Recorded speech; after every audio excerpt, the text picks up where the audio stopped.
پاکستان اور روس کے درمیان فوجی مشقوں کا آغاز 21 اکتوبر کو ہوگا۔ 70 روسی فوجی اہلکاروں پر مشتمل دستہ پاکستان میں ہونے والی مشقوں میں حصہ لے گا۔ اس حوالے سے مزید تفصیلات شاہد گھمن کی رپورٹ میں دیکھیے۔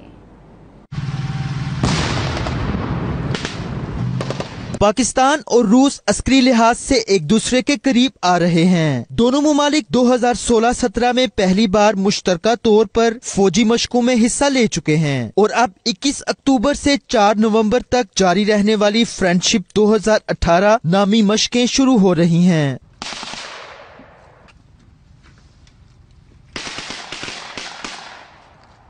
ان مشقوں میں روسی فوج کے 70 اہلکار شریک ہوں گے جو صوبہ خیبر پختونخوا کے علاقے چراٹ میں واقع پاکستان کی اسپیشل فورسز کے مرکز اور پنجاب کے شہر کھاریاں کے قریب واقع پی بی میں انسداد دہشت گردی کے قومی مرکز میں ہوں گی۔